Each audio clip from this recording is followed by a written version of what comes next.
Je vais moi aussi commencer par Goodman, avec qui je ne suis pas non plus marié. D'ailleurs, apparemment, c'est plutôt 1955, comme ça a été dit tout à l'heure, cette histoire de la nouvelle donc, énigme de l'induction, où, comme on l'a déjà vu tout à l'heure, eh bien, on a cet écrivain typique qui cherche à justifier les prédictions, qui va poser la nécessité d'une retentissante loi universelle de l'uniformité de la nature, et puis qui va chercher une justification à cette loi universelle, ce principe, et puis voilà, il sera peut-être fatigué, il va considérer que ce principe doit être accepté comme un présupposé indispensable.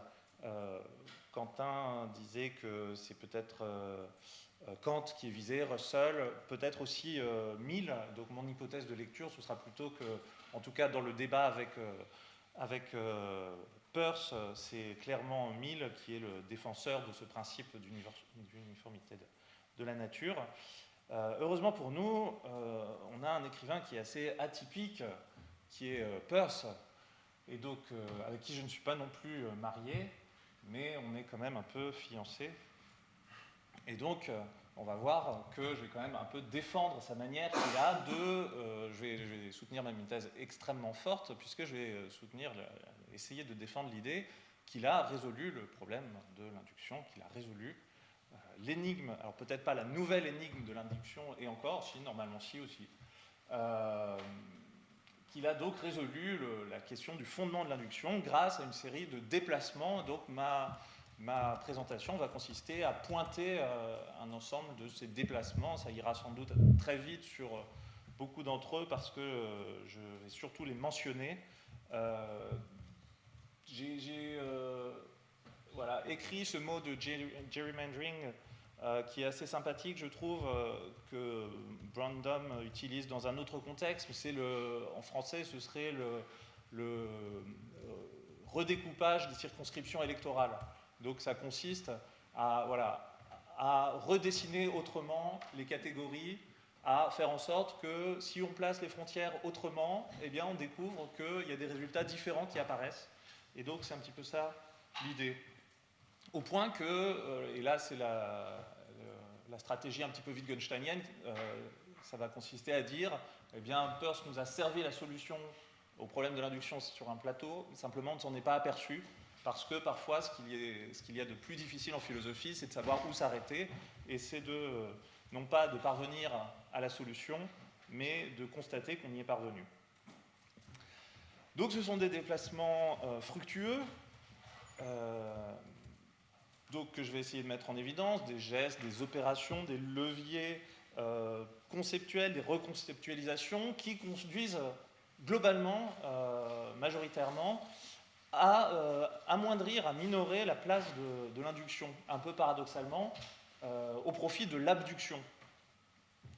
Alors j'essaierai de parler peu de l'abduction, puisque c'est un autre énorme chapitre qui peut être ouvert et dans lequel je ne vais pas m'engager. Mais effectivement, il me semble que pour répondre au problème de l'induction, en fait, la réponse réside en partie dans l'abduction. Néanmoins, ce que je soutiens, c'est que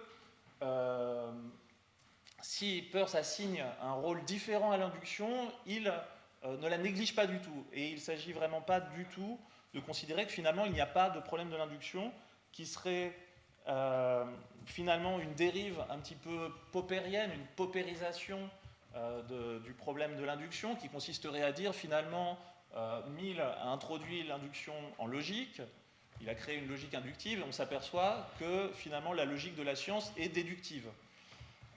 Qui est un geste qui a été fait avant Popper, notamment par Russell, qui dit « je ne distingue pas entre inférence et déduction ». Ce qu'on appelle induction me semble être soit une déduction déguisée, soit une simple méthode pour deviner de manière plausible. C'est guess, et cette idée de guess rejoint vraiment l'abduction.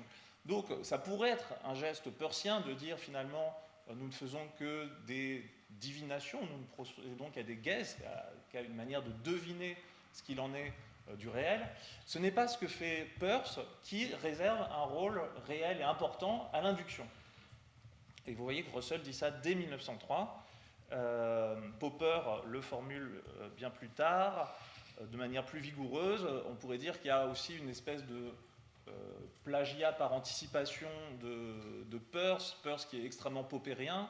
Donc parfois on redécouvre que Peirce aussi avait cette conception assez déductiviste de la logique de la science. Si on remet les choses dans l'ordre, bien sûr, c'est Popper qui avait lu Peirce. Donc l'induction tend à être minorée vers une fonction de pure vérification, mais dans un processus global de découverte qu'on va un petit peu expliciter. L'image du verrou permet de se faire une idée de la conception générale de ce que c'est que faire sauter le verrou des lois de la nature, parvenir à une conception réelle de ce que sont les lois de la nature. Peirce dit dans un premier temps, quand on obtiendra la réponse au problème général, il parle de la justification des jugements synthétiques, notamment de l'induction, eh bien le problème particulier, on verra de quoi il parle, sera simple en comparaison, c'est le verrou sur la porte de la philosophie. Donc le verrou de la philosophie, c'est vraiment les jugements synthétiques, induction et abduction. Il dit par la suite, beaucoup plus tard, la seule méthode praticable est celle des sciences inductives, la méthode consistant à essayer clé après clé, jusqu'à en trouver une qui convient. Et puis, finalement, c'est la rétroduction, c'est-à-dire l'abduction, l'invention des hypothèses, qui s'adapte à l'anomalie observée, à mesure qu'on la tourne et retourne comme une clé dans la serrure. Donc la clé passe de l'induction à assez plus nettement la méthode inductive et l'abduction.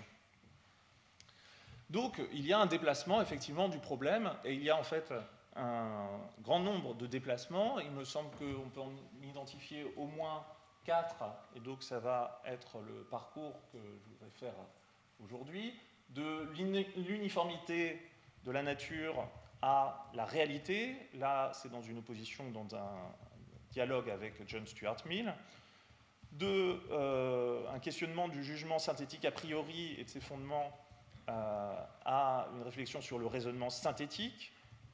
Et là, Peirce chemine avec Kant pour l'abandonner assez rapidement. Et puis aussi une prévalence de l'instinct sur la théorie que voilà, je mets en opposition un peu schématiquement à Descartes. Et j'ai renoncé à parler d'un quatrième déplacement qui est fondamental, qui est le passage d'une logique syllogistique à une logique identifiée à la sémiotique, à partir d'Aristote, mais en allant beaucoup plus loin, semble-t-il.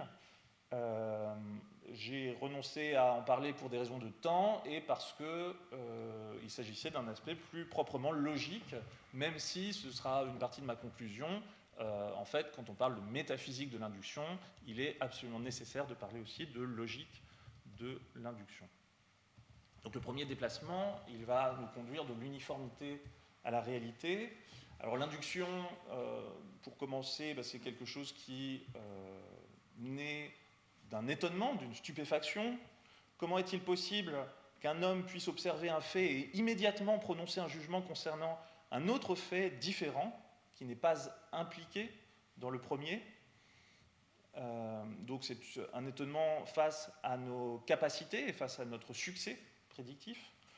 Comme il est magique que par l'examen d'une partie d'une classe, on puisse connaître ce qui est vrai de la totalité de la classe, et par l'étude du passé, le futur. En bref, que l'on puisse connaître ce dont on n'a pas fait l'expérience. Il y a vraiment cette idée de divination en passant d'une partie de la classe à la totalité de la classe.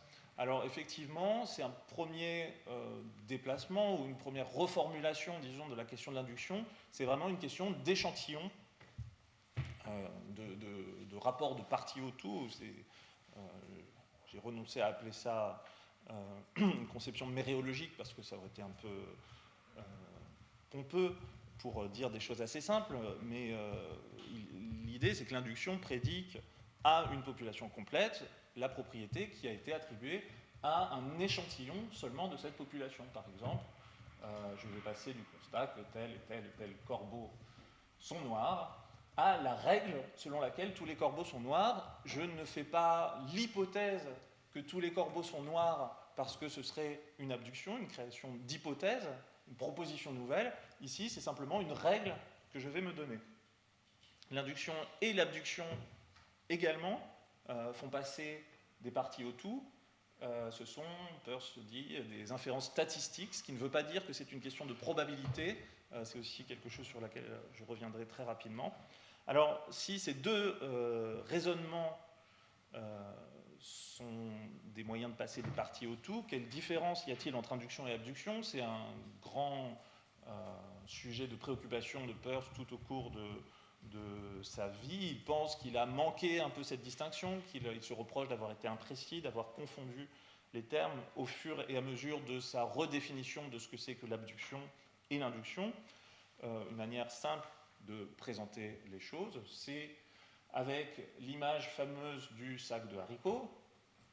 J'ai des haricots, j'ai un sac avec des haricots dedans. Dans l'exemple de Peirce, j'ai un peu simplifié, j'ai même toute une pièce avec plein de sacs de haricots qui sont pour certains remplis de haricots blancs, pour certains remplis à moitié de haricots blancs, de haricots noirs, etc. Et j'ai à côté des haricots blancs. Et donc, l'abduction va consister à créer l'hypothèse nouvelle selon laquelle ces haricots blancs, puisqu'ils sont tous blancs, ont été extraits du sac de haricots blancs. Donc je vais mettre en relation un cas particulier avec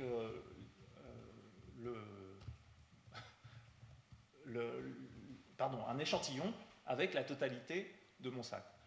En revanche, l'induction va consister à dire, puisque ces haricots sont blancs et qu'ils ont été tirés de ce sac, alors tous les haricots du sac sont blancs. Si j'avais la moitié de haricots blancs et de haricots noirs dans ma poignée, eh bien, je pourrais dire, j'induis qu'il y a la moitié de haricots noirs et la moitié de blancs dans ce sac. Alors, est-ce que cette induction repose sur un principe d'uniformité? Très clairement, Peirce va rejeter ce principe et il va en poser un autre à la place, qui est parfois mentionné comme étant l'axiome fondamental de la logique de manière extrêmement polémique, puisque cet axiome fondamental ressemble à tout sauf à un axiome et ressemble à tout sauf de la logique, et il consiste à dire les choses réelles existent. Donc effectivement, il y a une affirmation métaphysique très forte et une affirmation réaliste qui serait au fondement de l'induction. Alors je vais essayer de détailler un petit peu le cheminement et normalement le raisonnement qui mène de l'un à l'autre, du rejet de l'uniformité de la nature à l'affirmation que l'existence des choses est le principe de l'induction. Par exemple, eh bien, on voit que la nature n'est pas uniforme puisqu'il existe des corbeaux blancs, non seulement des cygnes noirs, mais aussi des corbeaux blancs, c'est très rare. En revanche, voilà, ce corbeau blanc, il est réel, il existe, et c'est pour ça qu'on peut faire des inductions qui fonctionnent plus ou moins. Alors l'uniformité, en fait, ne fait pas unanimité, au sens, d'une part, où elle a été formulée de manière très différente. Alors chez Hume, on trouve quand même quelque chose qui ressemble un peu à ce principe, puisque Hume dit que le raisonnement repose sur le principe que le cours de la nature demeure toujours uniformément le même. Et John Stuart Mill remarque à son époque qu'il y a une grande variété de formulations de ce principe, les uns disant que le cours de la nature est uniforme, les autres que l'univers est gouverné par des lois générales, et autres expressions semblables, une des plus usuelles, mais des moins exactes de ces expressions, et une conviction intuitive que l'avenir ressemblera au passé. Mill lui-même formule le principe, comme on le verra, en disant qu'il existe un cours uniforme de la nature. Et Peirce est tout à fait radical et explicite en disant l'uniformité générale dans la nature n'a, quelle qu'elle soit, rien à voir avec l'induction. Pourquoi? Alors, le principe d'uniformité, selon Mill, et sa discussion va être le levier du rejet peircien. Pour Mill, le principe d'uniformité, c'est la majeure de tous les syllogismes inductifs. Alors, il est difficile, comme Peirce le souligne bien, de savoir clairement quelle est la théorie de Mill, puisqu'elle est diluée dans le système de logique ratiocinative et inductive, et reprise à moult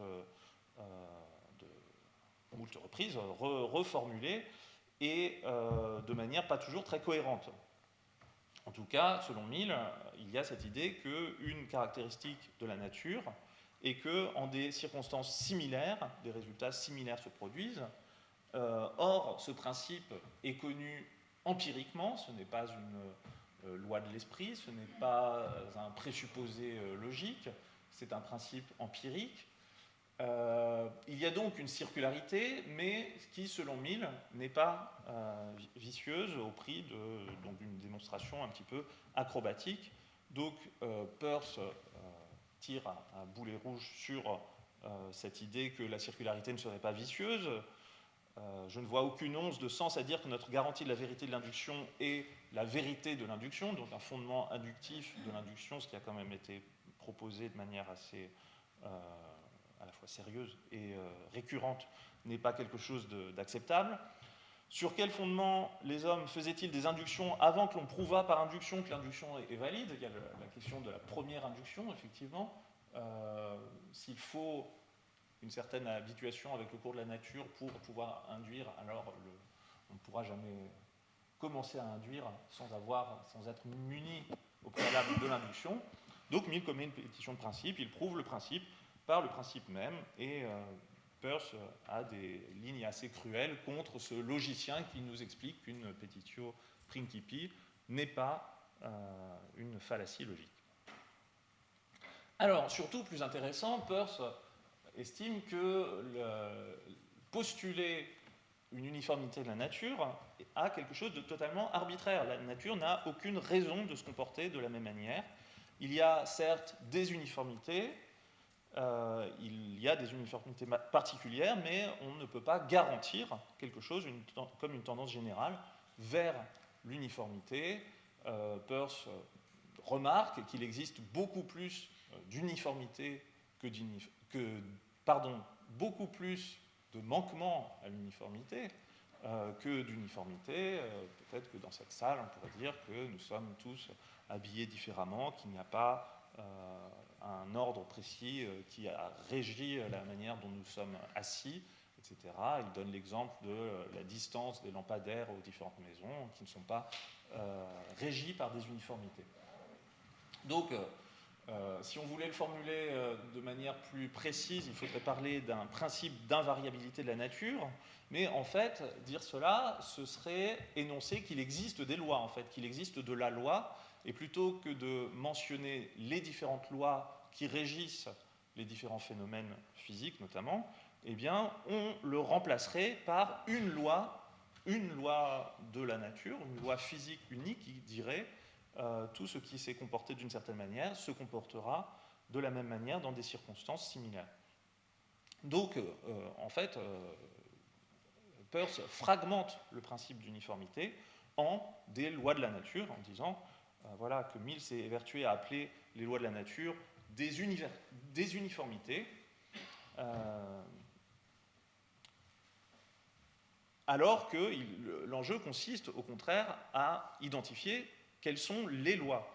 Et effectivement, quand on a un groupe de phénomènes qui exhibent une certaine similarité, on n'a pas systématiquement une loi. Donc le déplacement va consister à savoir ce qu'est une loi. On va passer de l'uniformité à la loi. Alors, Mill a des formules plus acceptables à ce sujet. Il dit par exemple que l'univers est ainsi constitué que tout ce qui est vrai dans un cas est vrai dans tous les cas d'une certaine description. On se rapproche de ce qu'est une loi, mais il faudrait évidemment préciser les conditions objectives de la ressemblance, quels sont ces cas d'une certaine description, et ça va conduire à la théorie peircienne des réalités nomologiques, avec cette caractérisation de la loi comme une habitude, une tendance à produire une espèce générale de faits qui n'est pas constituée par les faits individuels eux-mêmes. Donc il y a un réalisme nomologique à l'appui de toute cette conception. C'est là où j'annonçais que mon exposé serait très descriptif et rapide et sans doute décevant, c'est que je ne vais pas entrer dans la conception de ce que c'est que la loi de la nature pour Peirce.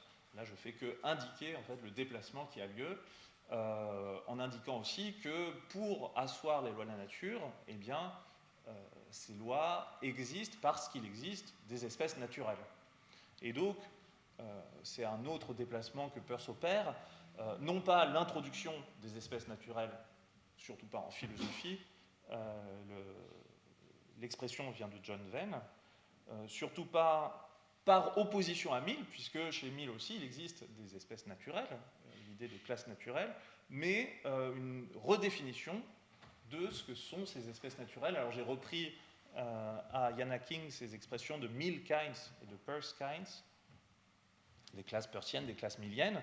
Une classe naturelle, on peut dire globalement que c'est ce qui a plus de caractères communs qu'il est nécessaire d'en mentionner pour la distinguer de toutes les autres choses. C'est-à-dire que si je réunis tous les objets blancs, eh bien, il ne s'agit pas d'une classe naturelle parce que le seul caractère qu'il y a de commun à tous ces objets, c'est d'être blanc. En revanche, si je réunis tous les animaux qui ont du fiel, eh bien, pour reprendre un exemple aristotélicien, eh bien, ils auront davantage de caractéristiques communes entre eux que d'avoir du fiel. Alors, chez Mill, ces objets qui ont en commun un grand nombre et un nombre potentiellement toujours pouvant être augmenté, de qualité qu'on peut dénombrer toujours en plus grand nombre, ces objets, voilà, ont ce grand nombre de propriétés, mais cela n'implique aucun corps de loi systématisé qui les concerne. Et la différence avec Peirce, eh bien, c'est qu'il existe des lois qui fournissent au moins un début d'explication de la raison pour laquelle ces caractères sont réunis dans la classe. Donc il y a une interdépendance entre loi et espèces naturelles. C'est encore une fois très rapide, je vous renvoie notamment au cours de Claudine Tiercelin sur toute une année sur la notion et la philosophie des espèces naturelles, des classes naturelles. Une chose qui est importante aussi pour comprendre la conception peircienne des classes naturelles, c'est que les classes sont définies par une essence métaphysique, qui est, alors je cite un article célèbre sur les classes naturelles, sur la nature téléologique des classes naturelles chez Peirce, de Menno-Hulsvit. Cette essence métaphysique est un principe général en vertu duquel les membres de la classe ont tendance à se comporter d'une manière spécifique. C'est ce que Peirce entend par cause finale, c'est-à-dire qu'il y a un finalisme de la conception peircienne des classes naturelles, mais cette finalité, en fait, correspond véritablement à une tendance à la reproduction d'habitudes et donc à la conception peircienne des lois de la nature qui sont finales en un sens non pas tout à fait aristotélicien, mais plutôt au sens d'une évolution presque darwinienne des lois de la nature. Alors, s'il n'y avait pas de classe naturelle, eh bien, les seules propositions universelles vraies seraient finalement des propositions analytiques, ce qui me permet de faire une habile transition vers le deuxième grand déplacement, qui est l'abandon de la perspective kantienne, ou du moins un discours critique permanent avec l'auteur de la critique de la raison pure.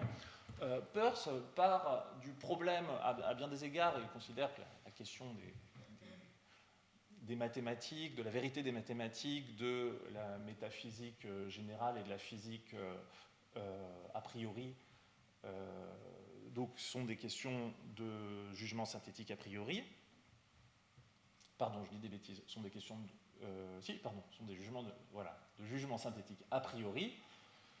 Et que pour résoudre ce problème, qui est le grand problème de la critique de la raison pure, eh bien, il vaut mieux d'abord en passer par la question du jugement synthétique en général, et pour résoudre le problème du jugement synthétique, il va falloir s'intéresser, autre déplacement, au raisonnement synthétique, c'est-à-dire au raisonnement non déductif, et donc la question est déplacée vers celle de la validité de l'inférence synthétique. Le seul raisonnement synthétique humain consistant, comme ça a été mentionné, à raisonner de l'échantillon à la totalité. Alors, à ce stade, Peirce reformule les questions en distinguant la question de la validité du raisonnement inductif et la question du succès de nos inférences inductives. C'est-à-dire, d'une part, pourquoi toutes les inductions dont les prémices occur, sont réunies, sont là, pourquoi ces inductions devraient-elles être générales? Et puis d'autre part, comment se fait-il que les hommes n'ont pas toujours été destinés à tomber sur les inductions qui ne fonctionnent pas? Comment se fait-il en fait que nous ayons un si bon succès prédictif, que nous ne soyons pas toujours à côté de la plaque, que nous ne pompions pas dans le vide tels des Shadocks, voilà, qui passeraient leur vie à faire des inductions, mais des inductions toujours mauvaises, trompeuses. Et donc, comment expliquer ce succès global? Alors, quant à la première question, j'allais dire le semblant de raisonnement de manière un petit peu méchante, disons que la réflexion de Peirce est un petit peu difficile à suivre pour comprendre que la réponse à cette question, pourquoi les inductions nous permettent de passer de prémices qui sont présentes dans la nature à des conclusions générales, eh bien la réponse c'est donc parce qu'il y a de la réalité. Ce qui revient à la première loi logique de l'induction. Voilà, il existe, les choses réelles existent. Alors, le raisonnement est le suivant. Les membres d'une classe constituent la totalité des membres connaissables de cette classe. Alors, pourquoi? Parce que sinon, il ne s'agit pas d'une classe, ou de ce qui est pour nous une classe, qui fonctionne comme une classe. Alors, il y a toute une argumentation sur l'inconnaissable qui n'existe pas, contrairement à ce que dit Kant avec l'objet transcendantal, parce que, ne serait-ce qu'en le qualifiant d'inconnaissable, eh bien, on commence à le déterminer, donc à apporter une connaissance dessus. Alors, dans ce genre de totalité, si on se munit de cette classe, eh bien, toute partie connaissable de la classe permet d'inférer vers toute autre partie connaissable de la classe. Pourquoi? Parce que ce sont des membres de la même classe et que ces échantillons sont également connaissables. Donc la connaissance des membres de la classe, de certains membres, permet une inférence vers d'autres membres de cette classe. Pourquoi est-ce que ça fonctionne? Parce que tout membre de la classe, si on décide de faire des observations, de faire des tirages dans un sac de haricots par exemple, eh bien, sur le long terme, à long terme, tout membre de la classe pourra être tiré ou observé avec une équiprobabilité par rapport aux autres membres, c'est-à-dire que le processus sera répété dans tous les sens. On pourra inférer de tout échantillon vers tout autre échantillon, si bien que à long terme, on aura fait ce passage d'échantillon à échantillon qui nous permet une connaissance donc, de l'autre échantillon, de celui qu'on n'a pas observé. Si bien que tout ce qu'on a été obligé de supposer pour justifier la validité de l'inférence inductive, c'est simplement le fait que les parties constituent le tout. Si vous avez l'impression qu'il y a comme un tour de passe-passe là-dedans, dites-vous que vous n'êtes sans doute pas le seul. Les parties constituent le tout, donc c'est ça qu'il faut justifier. Pourquoi? Parce que tous les termes généraux sont possibles. Alors ça pourrait être quelque chose qui peut sembler assez évident, que les parties constituent le tout, mais Peirce va aussi le justifier en disant que une classe, en tant que générale, est nécessairement constituée de parties parce qu'il y a une généralité de l'être. Et donc, être, c'est être en général, si bien que les différentes propriétés sont nécessairement réparties dans une totalité, donc dans des échantillons d'une totalité. Parce que l'être est général, que donc ses propriétés sont nécessairement générales, Pourquoi l'être est-il général? Il y a une thèse métaphysique assez lourde derrière, mais bon, voilà. On peut concevoir assez facilement que, bon, disons simplement qu'il existe une manière, une manière individuelle de subsister, mais qu'il existe aussi du vague et de l'indétermination dans cet être. Bon, je vais en rester là pour la... Je ne vais pas justifier l'affirmation selon laquelle l'être est général, qui fait écho bien sûr à tout un ensemble de thèses métaphysiques, un arrière-plan beaucoup plus lourd. Le seul réquisite pour l'induction, en général, est donc qu'il y ait de la réalité. Voilà, donc s'il y a de la réalité, alors il y a de l'être, alors il y a de l'être général, alors il y a des totalités qui constituent des parties, et alors, sur le long terme, on peut passer par une opération de sélection, d'observation aléatoire en quelque sorte, c'est-à-dire qui va permettre de passer d'échantillon en échantillon. On peut réaliser des inductions. Pourquoi les hommes échappent-ils souvent à la petite proportion d'induction trompeuse? C'était la deuxième question. Eh bien, Peirce poursuit la démonstration. S'il existe quelque chose de réel, alors on pourra le connaître par une enquête suffisamment poussée, des inférences des parties au tout. Donc il faut démontrer qu'il y a quelque chose de réel. Et là, Peirce dit, s'il était possible de rien connaître par induction, ce serait, s'il était impossible de connaître quoi que ce soit par induction, ce serait parce que l'ordre des choses changerait à chaque induction, c'est-à-dire que l'induction serait impossible parce qu'il y aurait un changement constant des lois de la nature, mais ce serait une règle connaissable par induction que ce changement est réel, et donc l'induction serait possible, et donc cette induction, cette règle, elle, ne changerait pas à chaque procédure inductive. Une réponse générale consiste à dire que puisqu'on pose la question, alors il existe de l'être, et s'il existe de l'être, alors il existe quelque chose qui est réel. Voilà, donc la conclusion, c'est qu'on a déduit la possibilité de l'induction et sa validité en disant que l'inférence inductive est vraie sur le long terme parce qu'il y a de la réalité et que toute réalité est générale, et il y a de la réalité parce que la question le demande. Donc, si on pose la question, c'est qu'il y a quelque chose. Alors, ça conduit à dire que l'induction, en fait, n'est pas valide ou n'est pas vraie. La généralité de l'induction n'est pas vraie, mais elle devient valide sur le long terme. C'est-à-dire que chaque mouvement inductif renforce la validité de l'induction et renforce, en fait, la conclusion de notre induction, qui est seulement une approximation.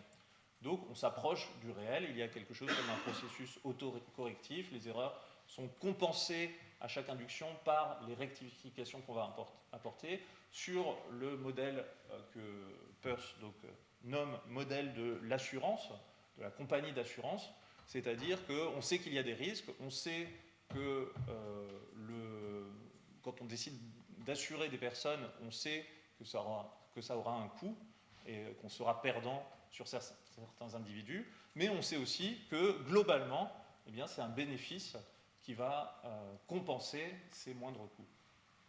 Donc l'induction est un analogue de l'universalité véritable. Pour cette question de l'assurance, je cite Deborah Mayo, la philosophe des sciences, qui dit pour Peirce, la véritable garantie de la validité de l'induction est qu'il s'agit d'une méthode pour parvenir à des conclusions qui se corrigent elles-mêmes, self-correcting process. Les méthodes inductives, comprises comme des méthodes de test, et ce qu'elle appelle des méthodes de test sévères, sont justifiées dans la mesure où ce sont des méthodes de correction des erreurs. Je passe au troisième déplacement, qui va consister à dire que l'induction était conçue comme une méthode d'amplification des connaissances, et finalement, elle va changer de statut. L'induction, comme l'hypothèse, sont parfois qualifiées d'inférences que Peirce appelle amplificatives. Elles étendent la connaissance. L'induction étend notre connaissance, c'est dit de manière explicite par Peirce. L'induction pure est aveugle, la déduction pure est vide. Et donc, voilà, bon, il y a une complémentarité des deux, disons, qui permet d'augmenter notre connaissance. Mais Peirce va aussi dire, et plus généralement, va considérer de plus en plus que finalement l'induction ne donne rien à connaître de plus que ce que nous connaissions auparavant. Ça fait écho à tout un tas de débats sur le statut de l'inférence, notamment la déduction donne-t-elle à connaître de nouvelles choses. Et donc généralement on dit la déduction non, mais l'induction et l'hypothèse si. Et finalement, Peirce va dire que l'induction ne donne rien à connaître non plus, c'est simplement une apparence de connaissance nouvelle. L'homme observe le fini, semble connaître les possibilités de l'infini. Alors, il faut mettre en relation cette dépréciation apparente de l'inférence avec le rôle croissant de l'abduction comme lié aux instincts humains. Alors, l'induction aussi est liée à des processus naturels, et finalement, on peut considérer que l'induction est une méthode d'association spontanée. La loi d'association elle-même, d'association psychologique, est fortement analogue à l'induction, probablement de la même forme, ce qui est une affirmation très lourde quand on sait que Peirce a commencé par considérer l'induction dans le cadre de la syllogistique, en faisant un raisonnement formel muni de trois figures extrêmement rigoureux, valides, quoique non valides, rigoureux, quoique non valides. La différence qui demeure tout de même, qui subsiste entre association et induction, c'est que l'association ne bénéficie pas d'un autocontrôle, d'un rétrocontrôle sur la procédure et de la possibilité de décomposer le raisonnement en étapes, contrôlées par une règle. Et comme je le disais, l'abduction elle-même va changer de statut et va acquérir, elle aussi, ce caractère de plus en plus instinctif. C'est-à-dire que faire des hypothèses, c'est quelque chose qui est dans notre nature, et c'est aussi pour ça que nos hypothèses, que nous ne sommes pas des Shadocks qui pompent en permanence dans le vide, et que nos hypothèses, eh bien, très souvent, tombent juste au bout de 2, 3, 4 répétitions, s'avèrent avoir emprunté une bonne direction.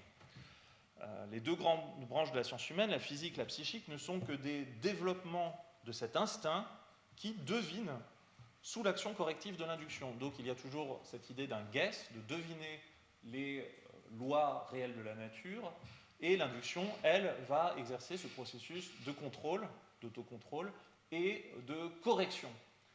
Les découvertes de la science moderne n'auraient pas été possibles si l'esprit de l'homme n'avait été accordé, attuned, mis en accord avec la vérité des choses, et nous avons donc ce pouvoir de divination de la vérité qui correspond à l'instinct des animaux. Donc il y a quelque chose de presque mystique, qui pourrait sembler mystique, théologique, mais qui correspond en fait à toute une métaphysique derrière, mais qui est une métaphysique de l'évolution, qui considère que, d'une part, que l'homme a évolué dans le monde et a évolué comme le monde, et qu'il est régi par des lois qui sont celles qui régissent le monde, et que donc c'est normal que l'identité de ces lois nous mette en accord avec la nature. Et d'autre part, aussi une hypothèse qui est peut-être moins lourdement réaliste au sens métaphysique, qui est au sens plus putnamien d'un réalisme à visage humain, que, comme le dit Putnam, l'homme, l'esprit et le monde constituent ensemble l'esprit et le monde. Voilà, donc il y a quelque chose de darwinien. Dans l'évolution de la science, le fait de deviner joue le même rôle que les variations dans la reproduction, ont dans l'évolution des formes biologiques, selon la théorie darwinienne. L'induction, donc quel sera son rôle ? Eh bien, celui d'un test empirique.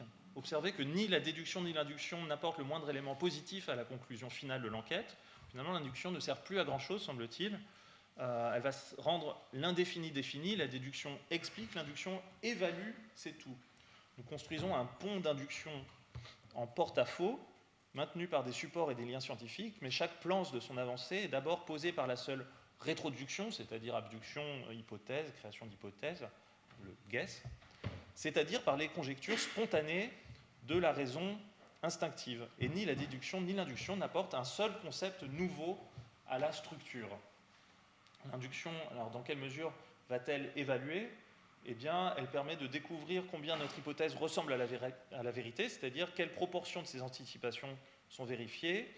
Et effectivement, Peirce reconnaît qu'il a procédé à cette requalification de l'induction et lui donne un sens un peu nouveau. Quant à l'induction, dans le sens que je donne à ce terme, ou à la méthode expérimentale. Donc finalement, ce qu'il faut aussi prendre en compte, c'est le fait que induction, déduction et abduction sont les trois termes dans cet ordre d'une méthode expérimentale qu'il est de plus en plus difficile de décomposer.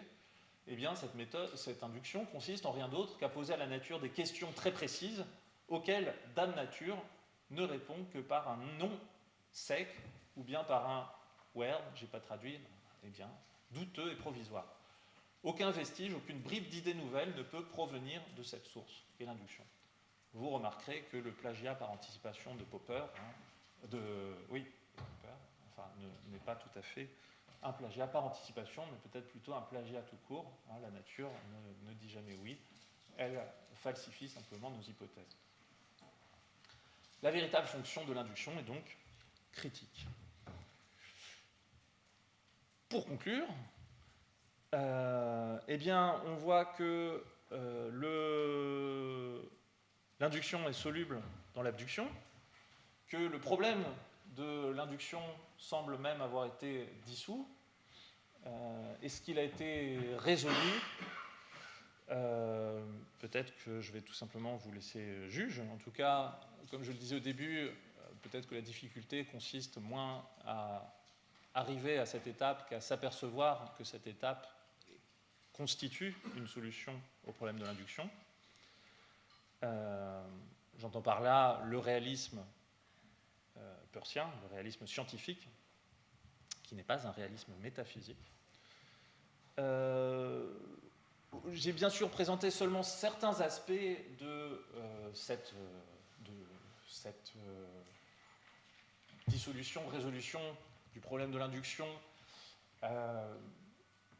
et les aspects métaphysiques, mais il faut savoir que, en fait, il est indispensable de tenir compte aussi de la logique de l'induction, et donc c'est ce que je mentionnais au début du syllogisme à la sémiotique, et une sémiotique de l'induction qui permet de comprendre pourquoi, de quoi les signes inductifs sont les signes, et comment ils le sont. Et également une morale de l'induction, puisque Peirce a à cœur de souligner que ce fonctionnement et cette réussite des procédures inductives reposent sur des attitudes qui sont des attitudes la mise en œuvre de vertus épistémiques qui sont indissociables du fonctionnement de l'induction. Donc ces déplacements sont tels que l'engagement moral résulte des fondements logiques et métaphysiques et que finalement il est extrêmement difficile et sans doute un peu stérile de tenter de distinguer la logique et la métaphysique dans le traitement de ces questions. Il n'y a pas de quadruple racine du principe de l'induction, car si du moins on entend par quatrième racine la probabilité. Et donc, je n'ai pas eu le temps de le mentionner, mais Peirce a une conception absolument anti-probabiliste du traitement de l'induction. Je le mentionne parce qu'il y a une postérité carnapienne aussi de ce traitement qui devient, avec l'induction comme vérification, qui devient vérificationniste dans le cercle logique. Et cependant, donc Carnap, qui a un peu misé toute sa stratégie sur le traitement probabiliste de l'induction, fait quelque chose qui est absolument anti-peircien. Simplement une petite citation, une grande citation pour le justifier en quelques mots. Il n'existe pas et ne peut exister dans la nature des choses de faits statistiques. Quelle est la probabilité antécédente que la matière soit composée d'atomes? Voilà, le problème, c'est que Peirce, ayant une conception fréquentiste des probabilités, on a besoin d'un univers de faits et on ne peut pas quantifier les hypothèses par rapport à un univers. Donc peut-on faire des statistiques sur une multitude d'univers différents, une probabilité objective et le rapport de la fréquence, donc il explique son fréquentisme en disant que ça n'a rien à voir avec ce qu'on fait quand on fait des inductions. Je vous renvoie pour ça à un article de Benoît Gauthier, Peirce et le paquet de cartes dans les cahiers philosophiques. Donc, pour résumer, la dissolution du problème de l'induction, en fait, consiste dans un réalisme qui a pour idéal d'induction, malgré ce que Peirce dit la plupart du temps, l'induction par énumération, c'est-à-dire finalement si on avait une connaissance exhaustive de la nature, eh bien on saurait de quoi elle est faite et donc toutes nos inductions seraient justes, mais on n'aurait plus besoin, donc ce seraient des déductions. Mais donc il y a cet idéal d'une énumération totale des classes naturelles, d'où l'idée d'un long terme, que l'induction est renforcée et validée uniquement sur le long terme. Et en attendant, eh bien, on doit se munir d'une métaphysique de la réalité des classes. Je n'ai pas mentionné les Whippies, des tendances, des lois, et l'idée également corrélative de l'adaptation de nos facultés cognitives, ce que Peirce appelle l'instinct, cette adaptation à la réalité du monde. Donc le fondement ultime de l'induction, c'est la réalité de l'être, comme ça a été dit et répété, parfois de manière un peu déroutante. Pour dire un dernier mot, ça peut nous faire réfléchir aussi sur la localité des problèmes philosophiques, c'est-à-dire qu'on peut vouloir s'atteler à la question un petit peu technique du fondement de l'induction. L'exemple peircien, le traitement peircien montre qu'en fait, on est obligé de refondre de manière absolument drastique l'ensemble de notre conceptualisation philosophique, de l'induction, de l'abduction, des lois de la nature, ce qui est en général la stratégie peircienne, c'est-à-dire qu'à la fin on se retrouve avec des termes qui ne correspondent plus du tout aux termes du départ. Est-ce qu'il n'y a pas un risque d'indifférenciation générale où on est obligé à la fois de mélanger morale, logique, métaphysique et des assumptions métaphysiques très lourdes pour répondre à n'importe quel petit problème de philosophie? Si, c'est un risque, mais sauf preuve du contraire, le problème de l'induction n'a pas été résolu, du moins pas autrement, jusqu'à maintenant, ce qui serait une preuve inductive donc de l'impossibilité de fonctionner autrement que en refondant entièrement la philosophie pour résoudre le problème de l'induction. Merci.